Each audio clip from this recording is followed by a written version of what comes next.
उनथिं थांनांगौ मानसिया हादों माथो हायो आथिं खर' आखाइ गैया जालांबाय ओरैबायदि गाज्रि अबस्था ini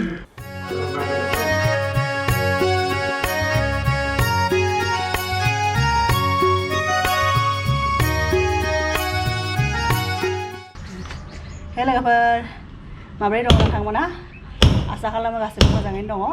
जोंबो मोजाङैनो दङ नोंथांमोननि अननायाव दा जों खामानि मावगासिनो ये भैया लोग यहाँ पे काम कर रहे हैं भैया कितना दिन लगेगा ये खत्म होने से ये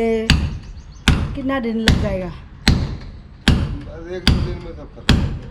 नहीं वो प्लास्टर वगैरह प्लास्टर वगैरह नहीं छत पड़ेगा हाँ छत बट होने से मतलब कितना दिन लग जाएगा अब छत पड़ने में 3-4 दिन तो लग जाएगा हाँ पूजा से पहले तो खत्म होगा ना दिवाली से पहले तो खत्म होगा ना हाँ क्योंकि दिवाली में तो हमें भी कहीं बाहर जाना होगा ना 5 से 5-4 दिन के लिए क्योंकि दिवाली में तो सबका मतलब बंद होता है ना आप लोगों का भी छुट्टी होगा तोड़ने में ज़्यादा टाइम लगता है ना ओरैनो लोगोफोर जोंना एसिनि कभारखौ आं मोनबाय आरो दाख्लै जोंना एसिनि कभारा गोमादोंमोन ना आरो बे बिसोरनि गाहायाव बे जोंनि न'नि गाहायाव आरो जायफोरनि खामानि मावगासिनो बिसोर मिस्ट्रिफ्रा माने मोनबाय आरो बेहायनो लाखिलि नङाबाथ' आं जिखिजाया आरो जेसेबां माने दामनिबाबो जेसेबां खम दामनिबाबो गावनि बुस्थुआ गावनिखा आरो गोमाबा बोरैबा मोनो आरो जिखिजाया मोनसे एटाच जायोना माने फिसा रुमालबाबो फिसा गामसाबाबो थाबाबो आरो माने बायसान्स जुदि गोमालांबा आरो बोरैबा मोनो आरो मोनबायना कालार नांदों ओंखायनो मोजां मोनबाय आरो गरम एसेबो सालायनो हाया आजि खामानि मावगासिनो ना बिसोरबो लोगोफोर दिनै गोजा मोनजागोन दाखालि लाबोनानै बेखौ साफा खालामना दोनदोंमोन ना बे थास' आथिं आरो दिनै मोनजागोन आरो बेखौ नादों मोनजायो दा नाजों एबा बेखौ जास्ट ओरैनो नर्मेल बानलु ओमफ्राय सामब्राम गुफुर होनानै मोजां एवसिगोन आरो फ्राय बायदि दै एसे जेबो होखाया ओमफ्राय ना फिथिख्रि दङ ना नोंथांमोना अलरेडि नुखादों दाख्लै जों बायदोंमोन ना ना फिथिख्रिखौ आलुजों थबनो रोसि खालामगोन आरो बारा रोसि बानाया दालि ओंख्रि बानायगोन दिनै मोनथाम भेराइटि बानायगोन आरो आंहा बासनबो सुनांगौ लोगोफोर बेखौ फुङाव सिखारनानै जि मोजां ब्रेकफास्ट जाहोबाय दिनै बे ब्रेड पनिरजों रल बानायदोंमोन आरो बेखौ मोनजाबाय दिनै बिराद मोजांमोन आरो आं मोजां मोनदों बे डिसखौ आरो जानो दिनै जोंहा जायगा मोनसेयाव बेरायनो थांनाय खोथामोन आरो लोगो सासेया थांगोन होनदोंमोन फ्लेट मोनसे नायनो आरो ओरैनो बे नायनो जास्ट नायनो थाखाय थांगौ होनदोंमोन आरो ओमफ्राय बे बुंबाय बे एरियाया बे माहाय रिसार्च खालामबायनो आरो रिसार्च खालामनायनि उनाव मिथिबायनो आरो बे एरियाया बारा मोजां नङानो आरो माहाय कनजास्टेड आरो एरियाफ्रा बेनिखाय दा केन्सेल खालामबाय आरो थांनायखौ बिदिनो नायबाय थानोसै मालाबा मोजां सान्सआव मोजां न' मोनबा बायना लागोन आरो उनावहायथ' सानबाय थादों उदालगुरिथिं आरो एकदम गामि गेजेराव मबा मोनबा एथिंनो थाहैगोन आरो एकदम हाजो खाथियाव भैरबकुन्द बिथिं जायगायाव मोनहैबाथ' बिथिंनो थाहैगोन आं बे बैसा जायगायाव थानो बारा मोजां मोनो आरो नेचारनि गेजेराव बारा सिटियाव थानो मोजां मोनखाया थेवबाबो बेनो आरो जेब्लासिम बे जबाव दङ बे जबा थानाय टटेलियाव मायाबाव नङा मायाबाव थानांगोन आरो बेनो आरो जोंनि Q&A भिडिअ फार्स्ट जा Q&A भिडिअ जोङो आपल'ड खालामदोंमोन नोंथांमोना बेखौ मोजां मोनदों बायसा मोनदों आरो कमेन्टफोरखौ नायनानै बिराद मोजां मोनदों बायसा मोनदों आरो जोङो बेनिफ्राय दा जोङो सानबाय थादों आरो एभ्रि मान्थ मोनसे जोङो Q&A भिडिअ बानायगोन आरो नोंथांमोननि जा कुइसन्सफोर दोङो जायफोरखौ नोंथांमोना जोंनिफ्राय मिथिनो लुबैयो बेफोरखौ सोंबानो जाबाय आरो नर्मेल कमेन्ट्सआव सोंबाबो जोङो बेफोरखौ रिप्लाय हरखागोन बेनिफ्राय जाय कुइसना खनले फैबाय थायो बे कुइसन्सफोरखौ रिपिटेड कुइसन्सफोरखौ जोङो लानानै नेक्स्ट Q&A सेसन जेब्ला खालामगोन होमबा बे रिपिटेड कुइसन्सफोरनि जोङो एन्सारखौ खालामगोन आरो बेनिफ्राय लोगोफोर आंना मोनसे खामानिबो दङमोन दाखालि बे अर्डार होदोंमोन ना सिटनि कभार बेखौ आं लगायाखै आरो टाइम मोनाखैमोन ना सानफ्रोमबो अफिसाव थांलाय फैलाय दा दिनैथ' उइकेन्ड न'आवनो थागोन बेनिखायनो आं सानदों बेखौ दिनै ट्राइ खालामहैगोन आरो बाइकआव नाङोना नाङा जुदि बे नाङो होमबाथ' थिगानो थाबाय आरो जुदि मोजाङै जुदि फिट जाया होमबा बेखौ रिटार्न खालामनांगोन आरो लोगोफोर नै माइरंआबो जोब्बाय दा सोनांगोन आरो बेहायसो दोनदों बस्थाखौबो माइरंनि बस्था इसिङाव माने जायगा बारा गैयाना ओंखायनो बेहायनो दोनखायो आरो इसिङाव बारा जायगा गैयाना ओंखायनो बे बिसना सिङावनो दोनो बे रुमाव सब स्ट'र रुम बायदिसो जानानै थाबाय आरो बे नोंथांमोना नुदोंमोन ना जों बिग बास्केट जों ओरैबाबो आवगायनिफ्राय बिदि 25 किल' बिदि जों माइरं बायखायो आरो एबारनो खोमा जों बेहाय फार्स्ट टाइम आरो जोङो 25 केजि खनसेयावनो बायदों आरो नङाबा 10 किल' 15 किल' बिदि लाबोनाय जायो आरो खिन्थु आरो दा एक्सपिरियेन्सआव माने एक्सपिरियेन्स जानाय बायदि आरो जेसेबां माने बुरजा बायना लायोना एसेबांनो मोजां आरो फैसायाबो एसे खम जायो आरो आय जायो आरो जेसेबां खम बायो एसेबां फैसायाबो बारासो थाङो आरो ओंखायनो खनसेयावनो ज' बायनायानो मोजां आरो दा दिहुनसै आरो बिनि दिरुंजों जि खाना दोन्दों आं हायागारानो माइफोराव बारा मोजां नङा आरो बेफोर खामानियाव जास्ट खाना दोननांगौ खाना दोन्दों आरो एफा मोजाङै रोङा आरो मालाबाबो आरो बिदि जाग्रा बुस्थुफोरनि बिदि पेकेट जाखोन्दा बिदि पेकेटाव बिदि खाना दोननांगौबाथाय आरो आं जेरैबायदि खायोना मा बिनि गेजेरजोंनो आरो खानाय गेजेरजोंनो बार हाबलाङो आरो बिदि माइरङावथ' बार हाबबाबो जेबो जायोना जोंना माइरङाना बिराद गोबाव थाङो ओंखायनो जों माने खनसेल'सो बोथिसेल'सो जायोना ओंखाम आरो ओंखामखौबो बेलेग बुस्थुखौ जों बारा जायो आरो माने भाजा ओंख्रि बेदर बेफोरखौ बारा जायो खिन्थु ओंखामखौ खम जायो आरो आवगायनि रुजुनायाव आवगायाव बारा जायोमोन दा जानो हाया खम जायोना ओंखामखौ जों बिदि आरो न'आव हासबेन्ड अफिस थाबासो जोङो आखाइजों बिदि खम आखाइजों अलरेडि 3 मुथाल' बानायो आरो ओमफ्राय जि खालि अफिस थाया बे खालि एसे मोजां जायोना एसे बारा आइटेम बानायनानै अब्ला एसे बारा लायो आरो अब्ला मोजां लायो अब्ला 4.5 मुथा बिदि आखाइ मुथाजोंनो आरो हिसाबै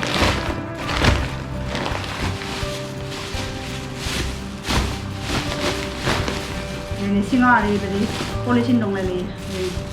लेयार आरो बे मोनसे पलिथिन ओमफ्राय बेनि सायावसो नैबे बस्थाया न'आव थांबाथ' न'निफ्राय माने जोसा माइरंखौ लाबोनो थांगौमोन आरो जोंना न'आव हासबेन्डनि न'आव अनलि जोसा माइरंल' आबाद मावो आरो नोंथांमोनखौथ' आवगायावबो खोन्थादोंना जोङो जोसा माइरङाथ' एफा दाम गोसा आरो जानोबो जि मोजां मोनो नेक्स्ट न'आव जेब्ला थांनो मोनो अब्ला लाबोनांसिगोन आरो एसे बुरजानो लोगोफोर आं ओंखामखौ जानबाय अलरेडि ओंखामा मोनबायनो आरो दालिखौबो बयल खालामना दोनबाय उनावहाय मस्ला मारिसिगोन दा नै बेहाय थास' आथिं बानायनो नै थावबो गुदुं खालामगासिनो ओरैथिं दङ थास' आथिङाव हयनै पियाज दरसे बिदि हाना लादों गिदिर ओमफ्राय उनाव नैबेहाय मस्ला जिरा एसे होदों आरो बानलु गोजा बिदि मोननाय बानलु ओमफ्राय आरो सामब्राम गुफुर आरो ओरैनो लोगोफोर ना फिथिख्रि बेखौ आलु आरो फान्थाव बिलाथि होनानै एसे दै होनानै बानायगोन आरो बारा रोसि बानाया मानो होनबा दालि दंखायो ओंखायनो जास्ट माने बेखौ थोबनो आरो एसे ग्रेभि थानाय बायदिखौ बानायगोन आरो रोसि ओरैनो आङो थावाबो बुंबाय लोगोफोर दा पियाजखौ होनोसै आरो बे थावखौ बारानो होदों नोंथांमोना बुंनोबो हागौ ना थाव बारा जादों आब' बिदि होननानै दा ओंखायनो सिगाङावनो बुंना लानोसै आरो थास' आथिङाव जे थाव बारा जाबासो माने गोथाव जायोना जिखि जाया बे थास' आथिङावथ' दै होबाथ' थाव खम होबाबो जायो बा बेहाय दै होआलासेनो बेखौ फ्राम एवगोन आरो थास' आथिंखौ बे गारिनि बे कभारखौ लगायनो थांदों दाबो फैयाखै माथो ओमफ्राय बेखौ दुन्दिया आरो बाहेरायाव थांनायखाय बेखौ खनसेयावनो आरो दुन्दियाबो लाबो ओंख्रियाव होनो दालियाव आरो नायाव होनो आरो सामब्राम गुफुरबो लाबो बिदि थिनदोंमोन आरो दा फैयाखै माथो मानसिया माबा खालामगासिनो दा देनाय मस्लाखौ होनसै लोगोफोर बयबोथ' रोंखायोनो जोंनि बर'फ्रा संनो थास' आथिं आरो बयबो जानो मोजां मोनोनो आरो जोंनि बर'निबोथ' बे मोनसे माने मोजां मोननाय जाग्रानि माने गेजेरावनो गोलैयोना आंना मेगननिफ्राय एकदम मेगन मोदै ओंखारबाय जि आलुदों बाख्रि दा लोगोफोर नै सामब्राम गोजा आरो मस्लाफोरखौ एसे एवना लाबाय दा बेखौ थास' आथिंखौ होनसै आरो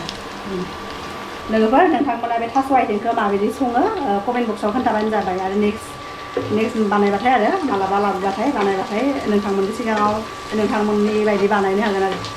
जिहेथु बयनिबो बानायनाया एसे आलदा जायोना जायगा लायै जेरैबायदि रायलायनाय आलदा संनाय खुरनायाबो एसे आलदा जायो बारा दांबाय थाया थास'आ माथो खायफा मानसिया बुङो आरो थास'खौ बिदि बारा दांबाय थाबा मानोनो आरो गोदोनायाव ओंखायनो बारा दांबाय थाया दा खोबना होनोसै एसे सम लोगोफोर आंनि थास' आथिंखौ नाय ओरैनो जागासिनो आरो मोनाखै दाबो आरो एसे सम लागोन पुरा ल' फ्लेमाव दोनदों आरो बेखौ नङाबा आरो खामलांनोबो हागौ ना मानो होनबा गोरानसो फ्राय खालामदोंना मस्लाफ्राबो नङाबा खामलांगोन ओंखायनो इदि ग्ल' फ्लेमाव होनानै इदि दोनदों आरो 5 मिनिटसो दोनबानो मोनसिगोन आरो दाइथिं दालि बानायनोसै आहायनो आं बे साराया नायलायैनो माबायदि जादों गोलैनानै सेपानो बोरैबा जालांदों थेवबाबो आं बे सारायावनो संनो मोजां मोनो आरो ओरैबाबो मानसिनि इदि थाखायोना खायफा बुस्थुफोरखौ जेसेबां गोजाम जाबाबो गाज्रि जाबाबो माने मोजां मोननाय थाखायो बिदिनो आरो आंबो बे सारायखौ मोजां मोनो आरो जोंनि हासबेन्डआ फैबाय दुन्दियाबो लाबोबाय सामब्राम गुफुरबो लाबोबाय दा आरोबाव बियो गारिनि कभारखौ लगायनो थांदों आरोबाव गाहायाव लोगोफोर सिट कभारखौ लगायनानै फैबाय फिट जादों थिगानो जादों रिटार्न खालामनो दरकार गैला आरो दा फुरा पारफेक्टलि फिट जादों आरो खिन्थु क्वालिटिया बारा मोजां नङा आरो जेरै बेसा दाम बे बेसा खामानि बेसा होननांगोन आरो बारा दाम नङामोन बे बेसेबांमोन 650 ना बेसेबांमोन आरो बे दामा बेनिफ्राय थिगानो आरो कभारा बाट बे बोसोरसे बा 1.5 बोसोरनि बारा सोलिनाय नङा आरो ओंखामा मोनबाय जोंना लान्चआ दा थास' आथिंखौ माहाय टेस्ट खालामना नायनोसै मानदों नामा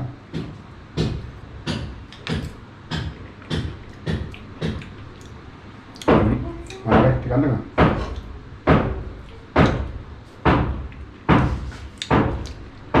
बरिया जादों How is it? very tasty बेदर बायसासो जादों सोर संदों लोगोफोर आं नोंथांमोनखौ फार्स्टआव बुंदोंमोन ना गोरान माने फ्राय खालामगोन बिदि होननानै बाट आं सानबाय जेबो नङा दे आं एसे दै होनोसै बिदि होननानै एकदम दैखौ पुरा गोदौ होबाय मानो होनबा थास'आवथ' बिदि डाइरेक्ट दै होबाथाय माने गुसु दै होबाथाय मानखायोना ओरैनो आं ओंखायनो गोदौहोनानै आरो ग्लब ग्लबनो एसे बेहाय होबाय आरो बारा होआखै बेनि कालारा बिदिसो जादों आरो इथिं मा दङ बिथिं दङ बिदि ना फिथिख्रिजों आलु जोंना नानि लोगोफोर जोङो बाहेरायाव ओंखारबोबाय न'आवनो बर मोननानै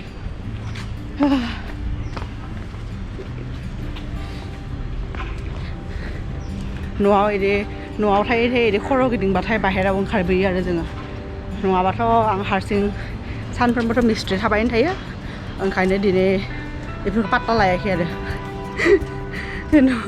बिसोरो थांनायनि सम जादों थेवबाबो आरो माने लांबाबो लांबायसै आरो साबिखौ आरो जेबोथ' मानसि गैयि रुमा रुमनिसो साबि ना गाहायनि आरो गोजौनि थेवबाबो आरो बिसोर लांनो होआ आरो न'खरनि माबाया बिगोमाया बिसोरखौ लांनो होआ आरो दा जोंबोथ' नेबाय थानो हायाना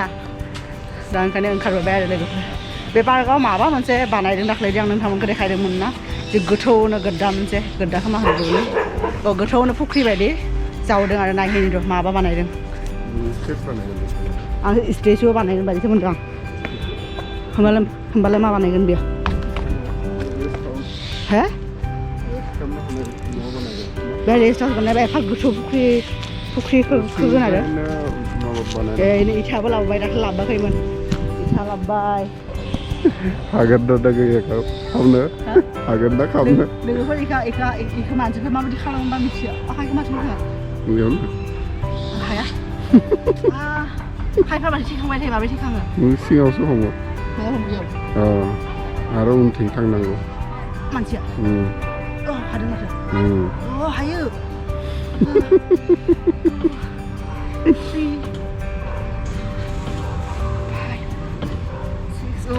फ्रि जिम पाब्लिक जिम नालाय बे पाब्लिक जिम आरो लोगोफोर आं सानबाय थायो मानसिफोरखौ माबायदि थिखाङो बिसोरो आंबो हाबाय खिन्थु बेहाय हमबा जाया बेलेग पजिसनाव आरो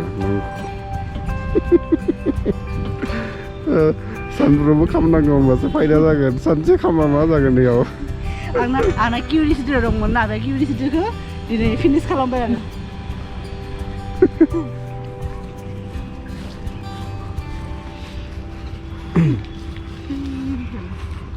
मा दं बियो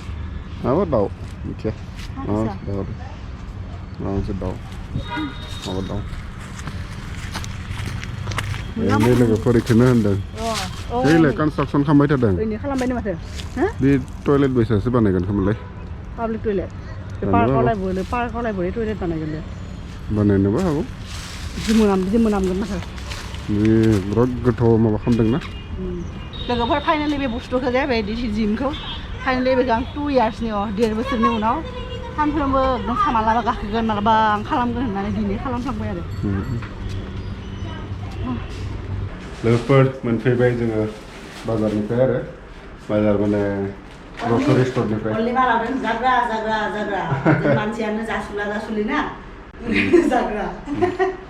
बिस्कुट बेलेग बेलेग गोदान बिस्कुट फार्स्ट मोनदों आरो आमुल कुकिस बेलेगा मोनजादोंबो खोमा बाट जों मोनजायाखैमोन ट्राइ खालामसै लोगोफोर बिराद मोजां मोनदों आरो बेखौ बे दखानाव थानाय दिदिया आंनि सासे लोगो दङ आरो दखानाव थानाय दिदिया बिराद मोजां बिदि बिराद रायलायो आरो आं बे बुंदों आरो बहुत बढ़िया बिस्कुट है लेके जायो होननानै ओंखायनो आं लाबोबाय आरो लोगोफोर सबसे बढ़िया आं मोनसे बुस्थु देखायदों दे बिमा चकलेट ए बिबिसासो आं मान नुनाय आरो रेबिट चकलेट रेबिटसो दासो मोनबाय आं बिराद साइज नुबाय आरो नुनानै मा बियो होननानै आं लाबोबाय आरो आं बिराद मोजां मोननायफोरखौ बि साइज नायनो किउट लोगोफोरनि मालाबा बेफोरबो गथ'फोरनि बुस्थुफोरखौ जानो लुगैयो ना अनलि गथ'आल' मोनजायो नामा जोंबोथ' सानसे वान्स आपन ए time I was also a child ना that's why sometimes we have to try this लोगोफोर जोंना मोनाबिलिनि साहाया दासो बे मार्केटनिफ्राय फैनानै सानफ्रोमबो जों थाबनो लोंखायोना जोङो 6टासोआव लोंखायो बेदम एडभार्टाइजमेन्टनि फैसा मोनाबाबो स्पन्सर मोनाबाबो एडभार्टाइजमेन्ट खालामना होनोसै आं मोननै बाटार कुकिस साहा लोंनोसै बिदों जों लेट जाबाय आरो दा साहा लोंनाया दा खैथा जाखो टाइमा जाबाय 7टासो दा 7टा 5 जाबाय 7:05 टाइमा नै फार्स्ट टाइमनि थाखाय जाना नायनोसै माबायसा बे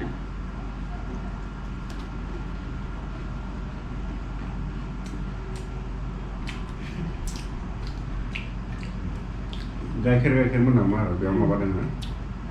घी नर्मेल बिस्कुटनिख्रुइ मोजां आरो बे नारेंखलनि बिस्कुट बायसा फ्लेभार दङ मोजाङानो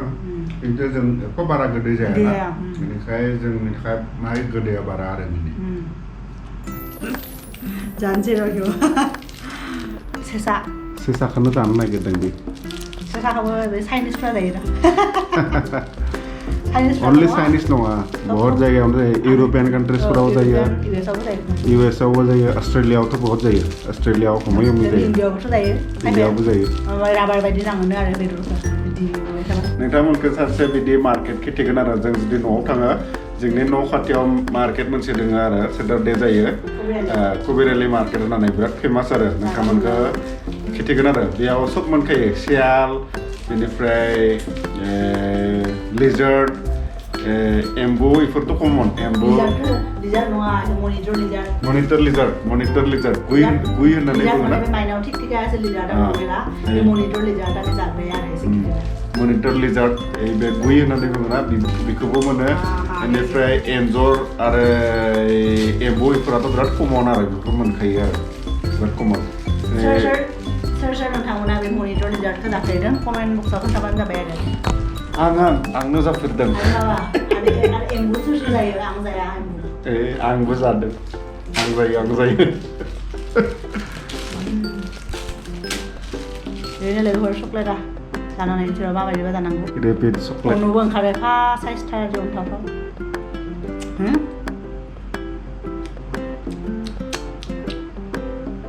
माबायदिसो माबा बाबल गाम बायसा मार्शमेल'निनो मार्शमेल' ना मार्शमेल' होनो मार्शमेल' बेनि आखाइखौ जानोसै दे लोगोफोर गाज्रि मोना बेखौ जानांगौ ना गारनांगौबा मिथिया दा जानांगौ जायो ना गलिलांदोंबानो जानो हागोन दे एसे धुपबादि मोनामो धुप पाकेट खाथियाव दोनदोंमोन खोमा बानायनानै जानानै निसै लोगोफोर आं माखौ जागोन आइथिं जानो नामा आइथिंखौनो जानोसै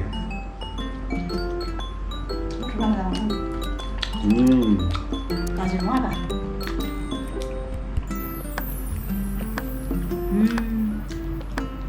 बाबुल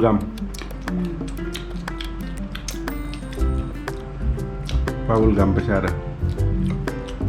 बिराद गोदै लोगोफोर बे आथिं खर' आखाइ गैया जालांबाय